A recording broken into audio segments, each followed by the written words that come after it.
I want to start with a controversial statement. I think television news is dead, and I'll explain why. First of all, I want to talk about the difference between a viewer and a journalist, because I think that, in the old days, I think it would have been very simple. One produces news, one consumes news. But now, I consume a lot more news than I produce. And I think that, as journalists, we all do consume a lot more news than journalists of old would have produced. And I think that the idea of a viewer has also changed significantly too, especially in the Middle East. I think that Arab and Middle Eastern viewers are changing journalism. And I think they changed it permanently during the Arab Spring. And what interests me is how media organizations, especially media organizations in the Middle East, still haven't realized that and haven't caught up. And I think that is going to cause the death of television news, probably in the Middle East and possibly in the wider world as well. So I want to introduce you to a little bit about how AJ Plus is different and how we've experimented and how we've tried to change the narrative of what television news is and how digital is different. So I want to introduce you to the idea of engagement. Engagement is the idea of how we as journalists connect with our audiences.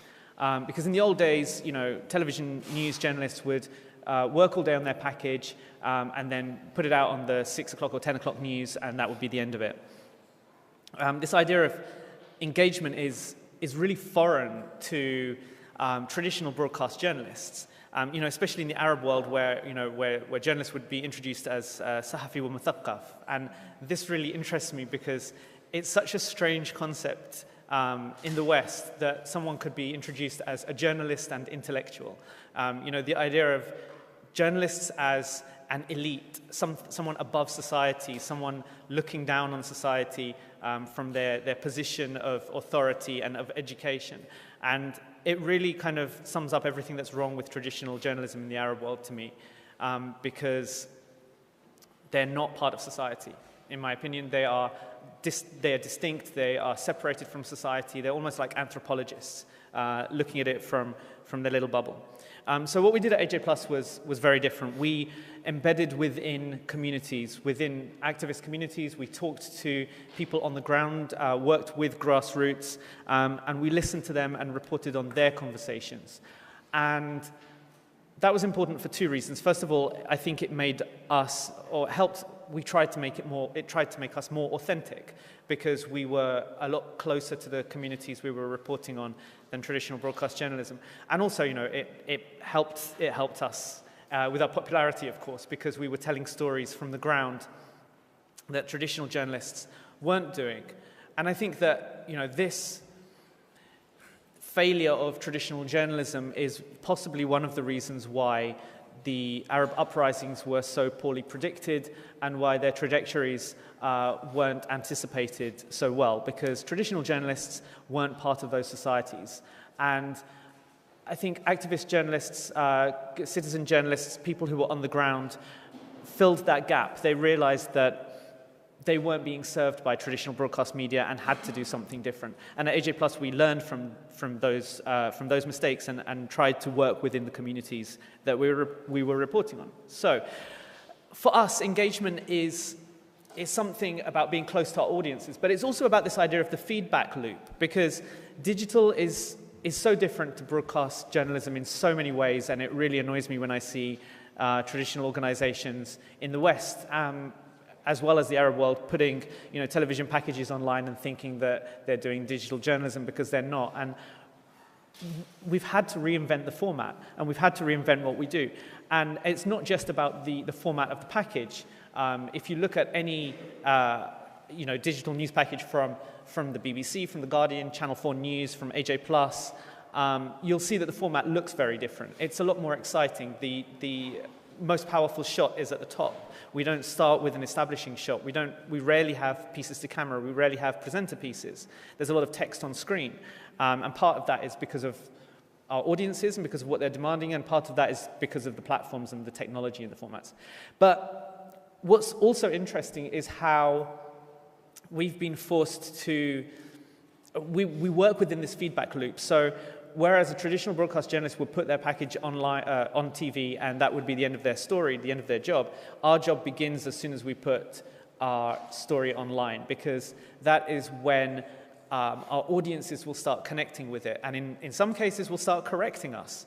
So I think there's a really high burden of fact-checking, and people learn the hard way that, you know, the slightest error will be caught and it will be picked up on, because it's not just a handful of journalists in the newsroom who'll notice it, it's potentially millions of viewers who are going to see that error. So I think that traditional journalism in the Arab world and in the Western world more broadly, but especially in the Arab world, print and broadcast journalism is 20 years behind where print journalism in the West was. Where The Guardian and New York Times woke up to digital in the 1990s, we're 20 years on, and television news across the world, but especially in the Arab world, still hasn't caught on to that, and I think that is going to cause the death of television news in the Arab world. So AJ Plus is reaching new audiences on new platforms, but it's also, our audiences have forced us to change the way that we do journalism, and the sooner that we as a journalistic community realize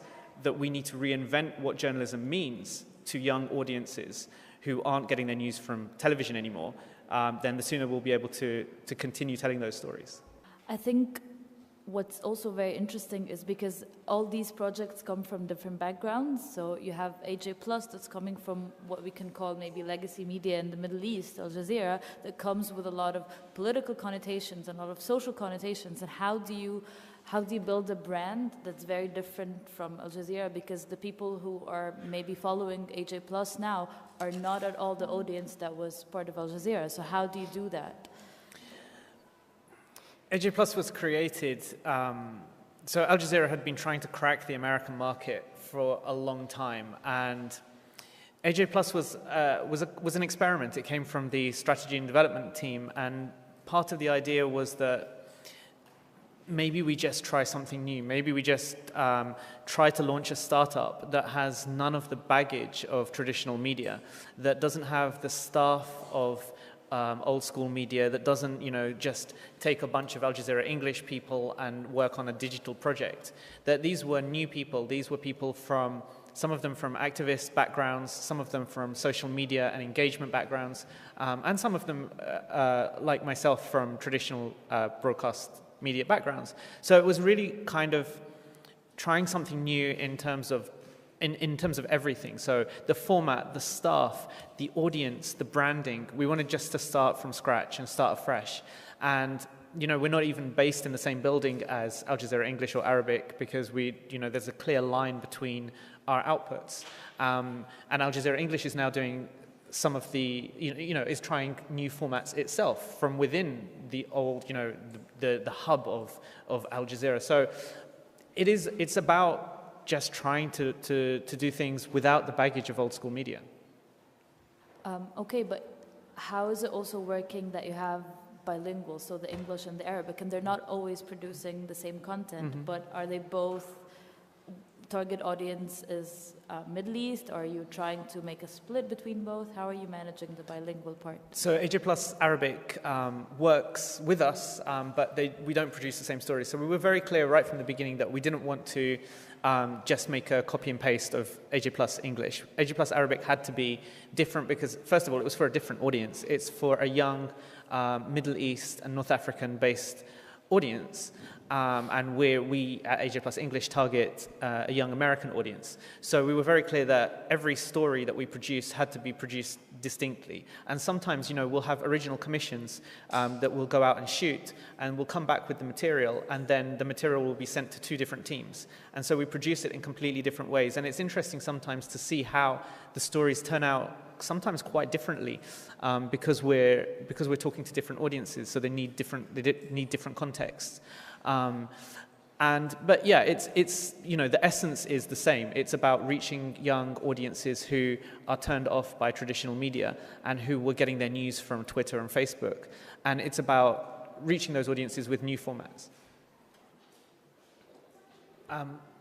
I think that it's a really exciting time, because when you're inventing an industry, you're starting from scratch, and you can almost take it in any direction you want. And so at AJ Plus Arabi, when they were starting up, they found that there were a lot of really talented animators, many of them based in Jordan, in the really exciting tech industry there. And so we hired a whole bunch of animators. And so you'll see on AJ Plus Arabic, compared to AJ Plus English, there are a lot more animated stories. And this is just a new way of telling those stories, a different way of telling those stories for a younger audience. So it really is kind of almost letting the skills that we are able to get dictate our format in some ways. And some of those have worked out really well. So we've got some animated series. And part of it is about training. And, you know, like I said, starting from that blank canvas and when you're changing a format completely, the skill set is something that you're creating. So you can take it in any direction you want. Yeah, I think you're right. To an extent, while we have this bold mission to try to reach new audiences, we're missing out some old audiences who can't be reached by online. But we don't try to get everyone all the time with every story. We're trying to reach certain segments of society that happen to be underserved, in my opinion, by traditional media right now. And yeah, of course, we have to look at how we can broaden that in the future. But I think what's inspiring to me is places like Syria, where you know, despite all of the chaos and the problems that society is facing, and access to internet and technology, despite all of that, people are still able to share their stories and their videos that they have filmed with each other within their communities. And that's in Syria, despite all of the difficulties of access. So I think that, yeah, we have to be aware, and like Sana said, we have to be honest with ourselves that we're still going to leave some people behind. But I think that the spread and access to technology is going to keep increasing. It's not going to start falling, and that means the access to the internet and to technology and to smartphones is going to keep increasing. And we've pegged ourselves to this, and we have to just rely on that hope that the technology will eventually reach those other communities that we're not reaching at the moment. Hello, I have a question to Sir Al-Makhadhi. Al-Makhadhi, yes. You stated you began your speech with the statement that television news is dead. And personally, I feel that big broadcasters like CNN, Al Jazeera, and the BBC, for example, they are quite innovating. And also, I feel that for live events, people still like to turn to to television. Is it really impossible to think that those big broadcasters will be able to reinvent themselves? They've had 60 years to try to reinvent themselves, and they've failed generation after generation. And I'm a television news geek, and I used to get really excited by satellite television in the 1990s, and even I've switched off of it. I don't know many people who go to television news anymore when there's a huge event. You know, with Facebook Lives, the first thing that I do is go into Facebook, and there'll be live streams all over it. The format of television news hasn't changed since the 1950s, and I think that, you know, its audience is aging. In the UK, I think that television audiences in general are now, the average age is above 50 for the mainstream channels. And I guess television news is somewhere in that region as well. So if it's not dead, yeah, it's dying.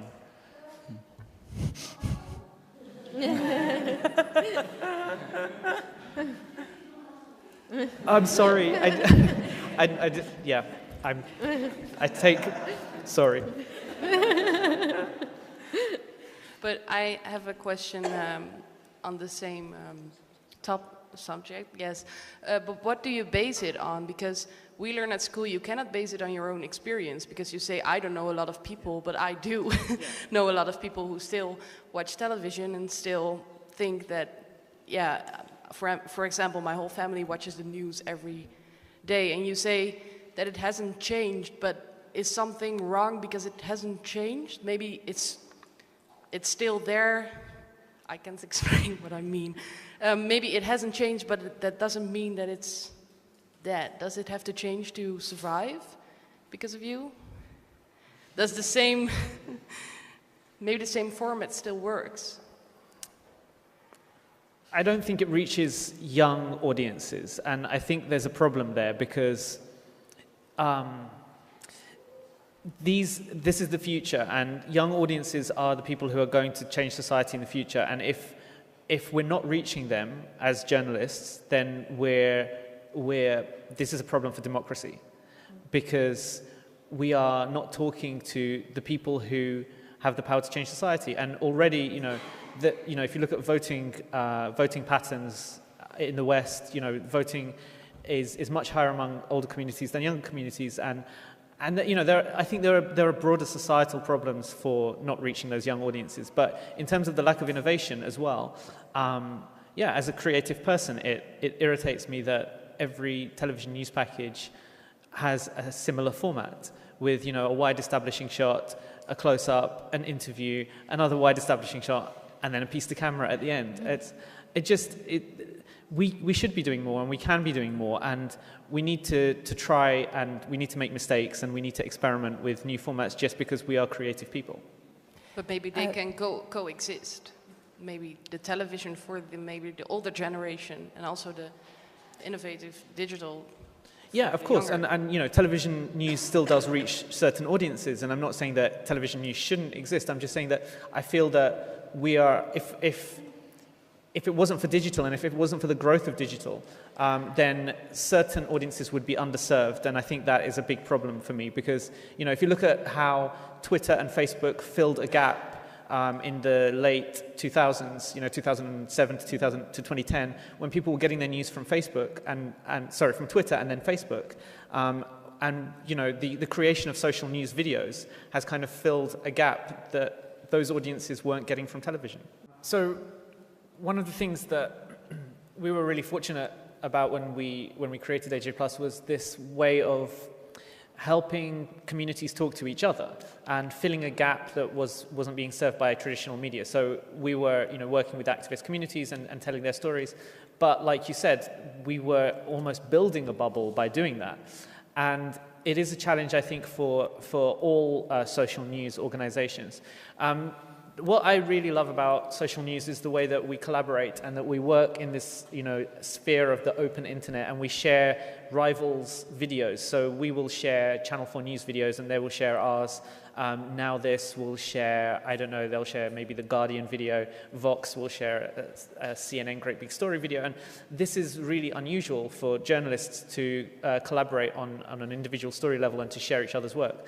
And what I'd like to see is organizations like my own and others sharing videos that we don't agree with. So sharing from outside of our bubble. So sharing, right-wing videos maybe, or videos that maybe show a different perspective, a very different perspective, so that we can build those relationships and build those conversations with people and communities outside of our bubble. AJ Plus looks very different to a traditional media organization because as well as the journalists, we've got platforms people, and as well as the platforms people, we've got engagement people. So there are kind of three parts of AJ Plus, and the platforms people work really closely with organizations such as Facebook and Google and Twitter to find out where they're going, and also to find out what they're prioritizing in terms of their feed and how their algorithms work, and how we can adapt our stories to work best on their platforms.